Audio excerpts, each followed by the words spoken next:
नमस्कार बंधुरा सुभद्रादिर किचेने सकलके स्वागत। आशा करी सकले भालो आछेन सुस्थ आछेन। दो चार दिन आमी एकटू भिडियो करते पारिनी, असुविधा छिलो। आजके आबार निये चले एसेछि एकटा भिन्न धरनेर सम्पूर्ण निरामिष रेसिपि निये। एटा एक्चुअली आमी छोटोबेलाय मायेर काछे देखेछिलाम एबं खेताम, किन्तु शोशुर बाड़ीते এই বড়াটার বিশেষ চল ছিল না, তাই জন্য খুব একটা করে ওঠা হতো না। আমি আজকে করে ফেললাম মায়ের সেই ছোটোবেলার স্মৃতি মনে করে। চাল কুমড়োর বড়া, ভেতরে সর্ষে পোস্ত কাসুন্দির পুর দিয়ে দুর্দান্ত স্বাদের এই বড়াটি গরম ভাতের সঙ্গে অপূর্ব। সঙ্গে যদি ডাল থাকে তাহলেও কিন্তু দারুণ জমে যায় দুপুরের খাওয়া। চলুন দেখে নিই। এর জন্য খুব বেশি চাল কুমড়ো লাগবে না। দেখুন আমি একটা গোটা চাল কুমড়োর 4 ভাগের 1 ভাগ নিয়েছি, বাকি 3 ভাগ আমি অন্যভাবে রান্না করেছি। চাল কুমড়ো ঘন্ট, সেটাও আমার এই চ্যানেলে দেওয়া আছে, আপনারা দেখে নিতে পারেন। নিরামিষভাবেও রয়েছে আবার আমিষভাবেও রয়েছে। এবার চাল কুমড়োর ছালটা ভালো করে একটু ছাড়িয়ে নিয়ে একটু মোটা করে করে পিস করে নেব। মোটা করার কারণ কিন্তু একটু রয়েছে, সেটা আমি পরে দেখাচ্ছি। দেখুন এমনি বড়া যেরকম পাতলা আমরা করব আলু বা বেগুনের বা কুমড়োর, কিন্তু এই চাল কুমড়োর বড়াটায় একটু স্পেশালিটি হচ্ছে প্রথমে মোটা করে কাটতে হবে। তারপরে এই প্রত্যেকটা পিসকে আবার একটু ছুরি দিয়ে মাঝখান থেকে চিড়ে নেব, নিয়ে একটা ফাঁক মতো তৈরি করব, যাতে এর ভেতরে কিছু পুর ঢোকানো যায়। তবে শেষ মাথাটা কিন্তু ফালা করব না, সেখানটা আটকে থাকবে। দেখুন একটা হোল মতো হয়েছে। এইভাবে প্রত্যেকটা চাল কুমড়োকে আমি ভালো করে বেশ যতটা সম্ভব ফাঁক রেখে কেটে নেব, কিন্তু তলাটা যাতে কেটে না যায় একটু সাবধান করে করতে হবে। সেই জন্যই কিন্তু একটু মোটা করে কাটতে বলেছিলাম। কিন্তু এই মোটাটা একদমই কিন্তু সেদ্ধ হতে যে অসুবিধা হবে তা নয়, কিন্তু যেহেতু দুফালা হয়ে গেছে এবং ভেতরে পুর বসবে, সেই জন্য এইটুকু মোটা দরকার। এবার প্রত্যেকটা চাল কুমড়োর পিসকে ভালো করে ধুয়ে নুন টুন মেখে রেখে দিলাম একটু নরম হওয়ার জন্য। ভেতরেও একটু আঙুল চালিয়ে চালিয়ে নুন ঢুকিয়ে দেবেন, না হলে কিন্তু ভেতরটা আনোনা লাগবে। এদিকে আমি একটা পুরের মশলা করছি। তার জন্য নিয়ে নিলাম 2 চামচ মতো সর্ষে পোস্ত বাটা, আর সঙ্গে পরিমাণ মতো একটু হলুদ গুঁড়ো, নুন এবং কিছুটা কাসুন্দি। হলুদ গুঁড়ো দিয়ে আমি চাল কুমড়োগুলোকেও একটু মেখে নিলাম। দিয়ে দিলাম সামান্য ঝালের জন্য একটু 1/4 চামচ গুঁড়ো লঙ্কা। আপনারা এটা দিতেও পারেন, নাও দিতে পারেন। আর কাসুন্দিটা মোটামুটি এই কাসুন্দির ছিপি বলুন বা চামচে, যেটা টিস্পুন, সেই 1 চামচের থেকে একটু বেশি দিয়েছি। সামান্য একটু চিনিও দিয়ে দিলাম, না হলে খার খার লাগবে। দিয়ে সামান্য একটু সর্ষের তেল দিয়ে বেশ ঝাঁঝ ঝাঁঝ একটি পুর হবে। তবে এই ঝাঁঝটা ভাজা হলে অতটা থাকবে না, যতটা এখন শুকলে বা যদি কাঁচা ফ্লেভার নিতে চান তাহলে কিন্তু বেশ অনেকটাই ঝাঁঝালো লাগবে। পুর এবার ভরার পালা। দেখুন চামচে করে অল্প করে নিয়ে ফাঁক করে সেই তার মধ্যে ফাঁকের মধ্যে দিয়ে দিতে হবে। খুব বেশি পুর এর ভেতর থাকবে না, যেহেতু একদিকটা মুখটা বন্ধ, তাই জন্য 1/2 চামচেরও কম। এবং সেটা ভালো করে একেবারে পরিষ্কার করে কাচিয়ে নিয়ে একটা একটা করে আমি এইভাবে ঢুকিয়ে নিলাম। প্রথমে পুরগুলোকে এইভাবে চাল কুমড়োগুলোকে পুর দিয়ে ভরে নিতে হবে। তারপরে এটাকে গুছিয়ে এক সাইড করে রাখবো।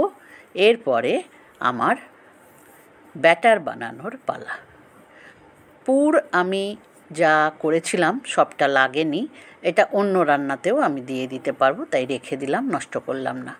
এবারে একটা সামান্য বড় পাত্র নিয়ে তাতে 2 চামচ বেসন দিয়ে দিলাম, 2 চামচ কি 2.5 চামচ দিয়ে দিলাম। সামান্য হলুদ গুঁড়ো, পরিমাণ মতো নুন, সামান্য একটু লঙ্কা গুঁড়ো, আর দিয়ে দেবো সামান্য একটু সর্ষের তেল।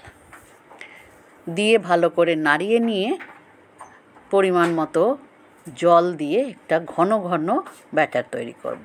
তার আগে একটু ভালো করে মিশ্রণটাকে মিশিয়ে নেব নুন, হলুদ, লঙ্কা গুঁড়ো দিয়ে। ভালো করে একটু ফাটিয়ে নেবেন, তাতে ক্রিস্পি হয়। আমি আজকে কোনো চাল গুঁড়ো টুড়ো কিচ্ছু মেশাইনি, কিন্তু তাতেও এত ক্রিস্পি হয়েছিল বড়াটা যে সত্যি বন্ধুরা না খেলে বুঝতে পারবেন না। এবারে ব্যাটার তৈরি হয়ে গেছে। কালো জিরেটা দিতে একটু ভুলে গেছিলাম, তাই কালো জিরেটাও দিয়ে দিলাম। এবার কড়াই বসিয়ে দিলাম, দিয়ে সর্ষের তেল দিয়ে দিলাম। ভাজা বড়া করার জন্য সর্ষের তেল সবথেকে আইডিয়াল, বিশেষ করে পুরনো দিনের এই ধরনের রান্নাগুলোয়। এবারে ঘন ব্যাটারে একটা একটা করে চাল কুমড়ো ডুবিয়ে ডুবিয়ে তেলে ফেলে লালচে করে ভেজে নিলেই কিন্তু রেডি চাল কুমড়োর বড়া। কড়াইতে দেওয়ার সময় একটু সাবধান করে দেখে দিতে হবে, যাতে দু পিঠেই আপনার ব্যাটারটা সমানভাবে লাগে। তার জন্য আমি হাত বেশি ইউজ করিনি, সাবধানে চামচ দিয়ে তুলে তুলে দিয়ে দিয়েছি। খুব বেশি একসঙ্গে ভাজবেন না, তাতে জড়িয়ে যাবে এবং তাতে ব্যাটারটা গা থেকে খুলে আসবে। চাল কুমড়ো খুব স্মুথ, সেই জন্য কিন্তু এমনিতেই খসে পড়ে।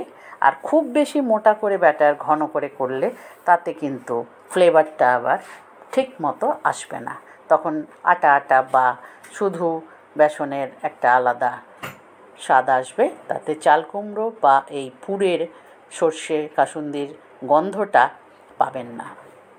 দুটো তিনটে করে করে আমি ছোট কড়াইতে ভেজে নিয়েছি। অল্প আঁচে ভাজবেন, যাতে একদমই পুড়ে না যায় বা ওপরটা লাল হয়ে গেল, ভাজা ভাজা হয়ে গেল, ভেতরে কাঁচা থাকে। আমি কিন্তু কোনো ভাপিয়ে নেইনি চাল কুমড়োকে। আপনারা ইচ্ছে হলে করতে পারেন, কিন্তু এটা কোনো প্রয়োজন নেই ভাপানোর।